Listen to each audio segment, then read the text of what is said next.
গ্রামে জন্ম, হাতে কোনো সুবিধা নেই, পড়াশোনার খরচ চালানোর জন্য টিউশন। অনেকেই বলে তোমার পক্ষে সম্ভব না, কিন্তু সে চুপ করে গেছে। কেন জানো?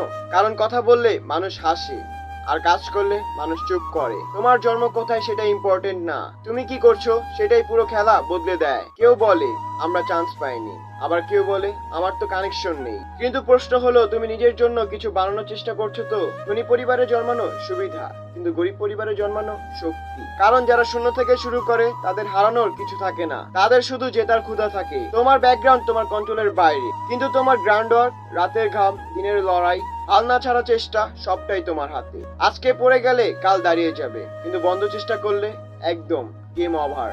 আজ যেখানে থাকো না কেন, শুরু করো, ছোট স্টেপ নাও। 5 বছর পরে তুমি আজকের তোমার কাছে কৃতজ্ঞ থাকবে, কারণ তোমার ব্যাকগ্রাউন্ড নয়, তোমার গ্রাউন্ড ওয়ার্ক তোমার আইডেন্টিটি তৈরি করবে। সৃষ্টিকর্তা আমাদের সবাইকে বোঝার ক্ষমতা দান করুক এবং শক্তি দিক।